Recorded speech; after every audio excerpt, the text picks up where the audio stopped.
जय गुरु जी। जय गुरु जी संगत जी। आ, हमने कल बोला था कि आज हम बात करेंगे संगत की, कि संगत का सत्कार कैसे करें। और गुरु जी ने हमेशा बोला है कि संगत के रूप में ही वो कभी भी आपके घर में आ सकते हैं, किसी भी रूप में मिल सकते हैं। खैर, भगवान तो हमें कभी भी किसी भी रूप में मिल सकता है, चाहे वो स्पेशल भगवान हमें दर्शन देते हैं कोई गरीब के रूप में, या ऐसा रूप धारण करते हैं भिखारी का रूप, ताकि हमें हमारी सोच में भी कभी ना आए कि ये भगवान है जो हमारे इम्तिहान लेने आए हैं। तो ऐसे ही गुरुजी ने बोला कि संगत के रूप में कोई भी महापुरुष, कोई भी गुरुजी या कोई भी अन्य देवी देवता या ग्रह आपके घर में आ सकते हैं। करने वो आपका भला आते हैं, आपको ठीक करने आते हैं, आपकी सारी प्रॉब्लम्स को। लेकिन हम पहचाने कैसे, हमें कैसे पता चलेगा कि संगत के रूप में कौन हमारे जो घर में आ रहा है। तो हम क्या करें, इसके लिए यही है कि जब भी आप सत्संग करवाएं अपने घर में, जो भी संगत आपके घर में आती है, चाहे वो बहुत अमीर दिखे या आपको बहुत कोई गरीब दिखे, आपको कोई भी कंपैरिजन, कोई भी फ़र्क नहीं करना।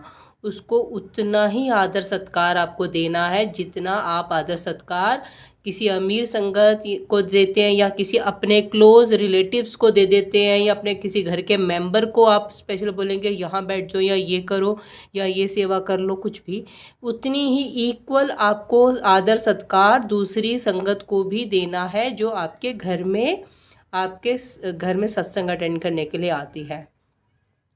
और उसके बाद नेक्स्ट बात आती है, कई लोग सत्संग कराते हैं तो बोलते हैं इधर नहीं बैठो जी, उधर बैठो, दूर चले जाओ, सोफे पे मत बैठो, नहीं नीचे ही बैठो। ऐसे कई रूल्स हैं जो संगत सत्संग करते हुए नए नए रूल्स अपने ऐड कर देते हैं, जो कि बिल्कुल गलत है। कोई बुज़ुर्ग है, कोई बेड पे या सोफे पे बैठना चाहता है, लेकिन उसको बोला जाता है नहीं जी आप नीचे ही आलती पालती मार के बैठो।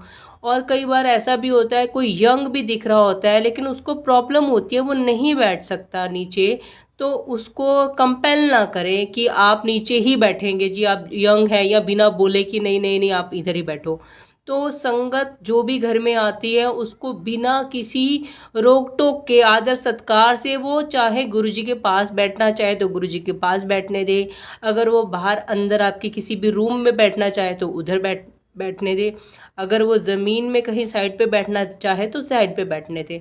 उसे बार बार उठाकर बार बार इधर नहीं उधर नहीं ऐसे नहीं करे। ये संगत का, ये कह लो डिसरिस्पेक्ट करने वाली बात है। कौन किस रूप में आपके कौन से इम्तिहान लेने आ रहा है ये हमें नहीं पता होता। और सेकंड ये है कि कई बार ऐसा होता है कि किसी किसी घर में बहुत संगत आ जाती है, मतलब बहुत ज़्यादा ही होती है कि एकदम से भरी पड़ी होती है संगत। तो उस सिचुएशन में क्या होता है, कई बार उनकी बेडशीट से भी लोग हाथ पहुंच सकते हैं, उनके पर्दों से भी कई बार संगत हाथ पहुंच के चली गई या गंदा करके चली गई, या कुछ थोड़ा मैसी मैसी सा हो गया। लेकिन इस चीज़ को आपको बहुत ही पॉजिटिव वे में लेना है, क्योंकि संगत सर्वोपरि है, संगत सर आँखों पर है। जो वो करके गए, जो उनके आने से, उनके चरण पड़ने से घर पे जो कुछ भी होता है, वो सब कुछ आपकी नेगेटिविटी निकाल के गए हैं। मतलब कि आपको अगर कुछ भी किसी भी वे में अगर आपको लगता है कि भाई ये करके चले गए, अगर दुख अगर आपको आता है या हल्की सी इरिटेशन होती है, फ्रस्ट्रेशन होती है, तो वो पता नहीं कितनी फ्रस्ट्रेशन या कितना बड़ा आपका कोई कर्म था, कोई बहुत छोटे में काट के चले गए। तो कभी भी इस चीज़ों से इरिटेट नहीं होना, नेवर, कभी भी नहीं, बस सत्कार ही करना है। कर्टन्स धुल जाएंगे, बेडशीट खराब हुई है वो धुल जाएगी, कोई भी चीज़ ऐसी नहीं हो सकती जो कि ठीक ना हो बाद में। क्योंकि जब भी किसी के चरण पड़ते हैं, वो चरण धूल अपनी लेके आता है अंदर, और उसकी चरण धूल से पता नहीं कौन कौन से कर्म हमारे सीधे हो जाने होते हैं। क्योंकि हमारे जो इंसान होता है वो अंदर से कौन कितनी प्योर सोल है, कौन कितना अंतर्मन जुड़ा हुआ है भगवान से, किसी के चेहरे से हम जैसों को पता नहीं चलता कौन अंदर से कितना ही महापुरुष जैसा इंसान है अंदर से। अब गुरुजी क्या करते थे, गुरुजी अपने टाइम पे उनको चोला तो उन्होंने संगत के कहने पे पहना क्योंकि हम लोगों को आदत है, जिसने भाई मालाएं डाल ली, जिसने अपना चोला टाइप पहन लिया, वो हमारी नज़रों में हो जाएगा संत महापुरुष, और जो पैंट कमीज़ में है वो हमारी नज़रों में कोई है ही नहीं, उसकी कोई वैल्यू नहीं है। लेकिन कभी भी कपड़ों से जज मत करना। गुरुजी भी अपने टाइम पे स्पोर्ट शूज़ बहुत पसंद करते थे, ज़्यादातर सफारी सूट में रहते थे, पैंट टी शर्ट पहनते थे। तो गुरुजी अंदर खाते कितने चलते फिरते भगवान थे। तो उस टाइम के लोग जज ही नहीं कर पाते थे, क्योंकि जो जितना प्योर होता है वो उतना दिखावों से दूर रहता है। उसको अपने ड्रेसअप से अपने आप को मॉडिफाई करके अपने आप को ऐसा प्रेजेंट करके कि बिना बोले ही कोई समझने लग जाए कि भैया मैं तो बड़ा भगवान से जुड़ा हूँ, ऐसे दिखावे की कोई ज़रूरत नहीं पड़ती। और जो लोग ऐसे करते हैं उल्टा वो अंदर खाते नेगेटिव होते हैं। ये सब दिखावा होता है, ज़्यादा मालाएं पहन ली, ज़्यादा रिंगे पहन ली, ज़्यादा मुंह में नाम जपने लग गए, शो ऑफ। जो लोग शो ऑफ करते हुए ऐसे करते हैं, जो प्योर सोल्स है वो अंदर खाते करेंगे, वो पता ही नहीं चलेगा। उनके मन में पाठ चल रहे होते हैं, उनके मन में सिमरन चल रहे होते हैं, वो जो करते हैं वो बताते ही नहीं है। क्योंकि सबसे बड़ा उसूल यही है कि हमें जो भी नित्य नियम करना है, जो भी हम डेली रूटीन में अपना पाठ या सिमरन कुछ भी करें, वो बताते नहीं हैं। वो हमारी अपनी भगवान की और हमारी अपनी पर्सनल जर्नी होती है। वो बताने से एक तो नज़र लग जाती है, बताने से रूटीन ख़राब हो जाती है, और बताने से हमारे में ईगो आती है, जी मैं तो ये करता हूँ डेली, मैं तो ये भी करता हूँ, ये भी करता हूँ, ये भी करता हूँ। और उसके बाद हमें वो फल मिलता ही नहीं है जो हमें मिलना चाहिए।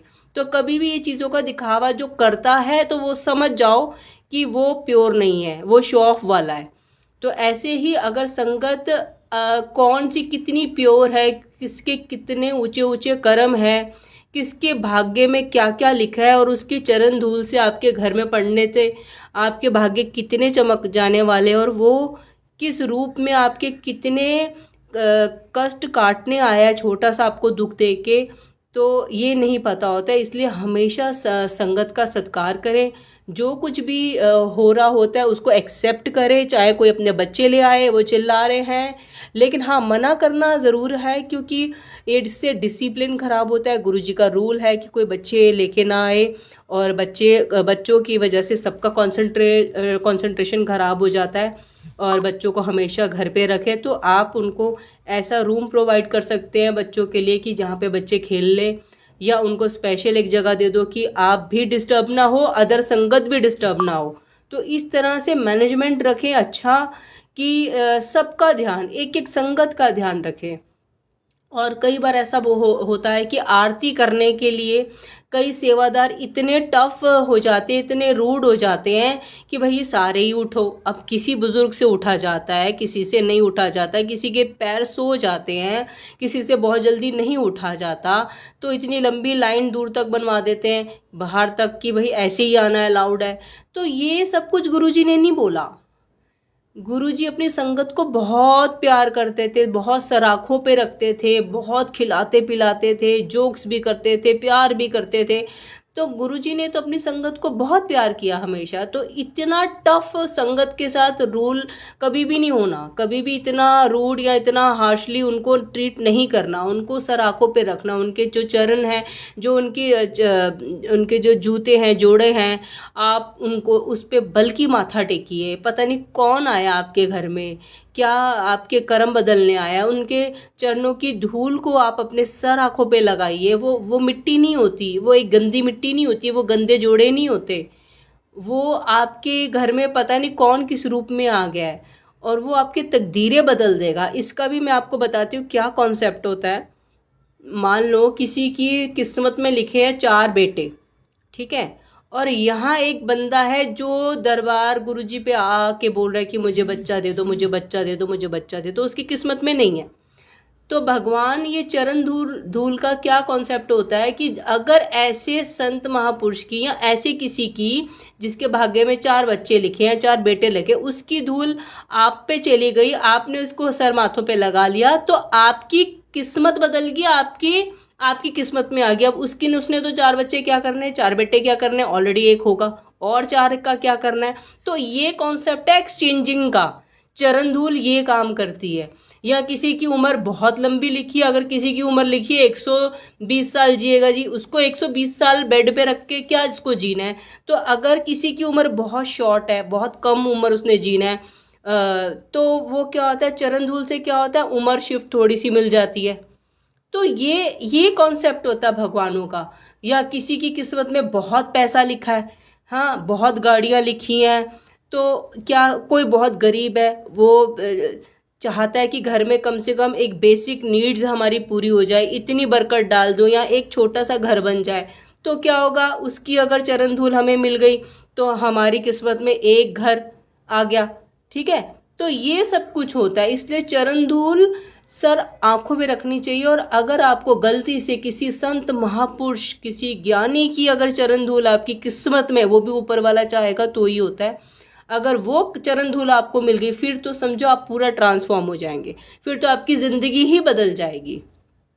तो हमेशा आदर सत्कार करें उनके जोड़ों का। ये नहीं है कि एक पैर लग रहा है, एक ठुड्डा लग रहा है, एक उधर जा रहा है जूता, एक इधर पैर लग रहा है तो दूसरा उधर भाग के जा रहा है जूता, कि जूतों की भी रिस्पेक्ट नहीं है। तो रिस्पेक्ट शुरू हो जाती है आपके घर के बाहर से ही, जोड़ों से ही, समझो।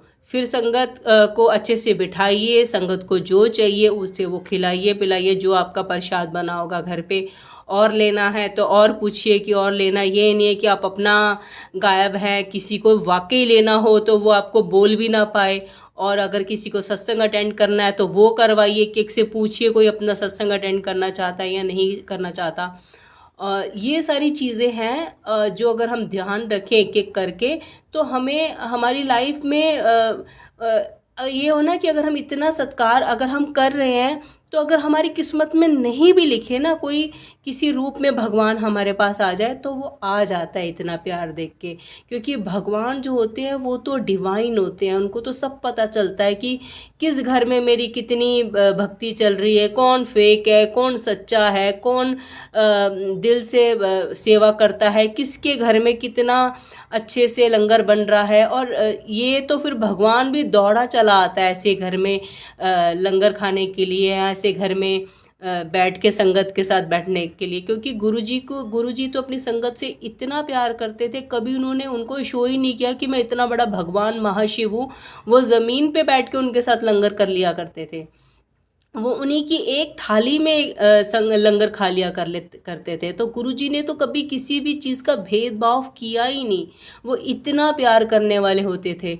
और कई संगत तो ऐसी होती थी जो उनके लिए दिल से कुछ बनाने के मन में भी सोचती थी, तो उनको खुद ही बोल देते थे कि तू मेरे लिए ये बना के ले आ। अगर उनको कोई मेडिसिन देना चाहता था ना, दिल से सोचता था कि शायद गुरुजी बीमार हो रहे हैं, क्योंकि गुरुजी तो दिखाते थे कि देखो मैंने उसका माइग्रेन का पेन अपने ऊपर लिया तो मेरा सर में बहुत बुरी तरह से दर्द हो रहा है, ये दिखाओ। क्योंकि वो तो मेडिटेशन से बर्न कर लेते थे सब कुछ, ये वो तो डिवाइन शक्ति थी, उनको तो दिखाने की ज़रूरत नहीं थी। लेकिन हम जैसे इंसानी चोले वाले इंसानों को दिखाना पड़ता था कि देखो मैंने अपने ऊपर लिया, वो मेरे पैर छूते ही ठीक हो गया और मेरे ऊपर आ गई ये सब चीज़ें।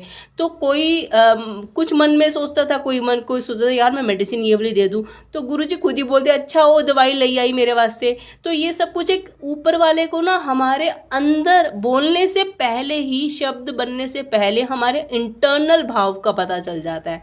तो अगर आपके इतने इंटरनल भाव क्लीन होंगे ना, और अगर आप मन से कामना करेंगे कि हमारे घर में भी कोई किसी रूप में आ जाए भगवान, तो वो ज़रूर आते। और जिस दिन वो टाइम आ गया उस दिन आपकी लाइफ बिल्कुल बिल्कुल बिल्कुल ट्रांसफॉर्म हो जाएगी। समझो दुख से सुख आ जाएंगे, नेगेटिविटी से पॉजिटिविटी आ जाएगी, और घर में इतनी बरकत हो जाएगी। और सारी कहते हैं ना प्रॉब्लम, टेंशन, जितने भी लोग हमारे नेगेटिव खड़े होते हैं वो सब कुछ पॉजिटिविटी में बदल जाता है। बस एक बार एक उस मालिक की एक अच्छी नज़र ही हम पे पड़ जाए तो वो ही बहुत होता है। तो यही है तरीके उन तक पहुंचने के, यही है तरीके, स्टेप बाय स्टेप एक एक सीढ़ी चढ़ते जाएं, जो जो उनके रूल्स हैं। तो एक दिन ऐसा आएगा ही आएगा जब गुरु जी की इतनी प्यारी दिल से प्यार की बारिश हमारी ज़िंदगी में हो जाती है। जैसे हमारी मदर हमें अनकंडीशनल लव करती है ना, तो सबसे बड़ी प्यारी माँ है जो जगत जननी है, वो होता परमात्मा। जब उनका प्यार मिलता है, एक माँ की तरह, तो वो ये कह लो कि हमारी लाइफ में खुशियाँ ही खुशियाँ हो जाती हैं, क्योंकि गुरुजी सिर्फ खुशियाँ बांटते हैं। जय गुरु जी, शुक्राना गुरु जी, शुक्राना संगत जी।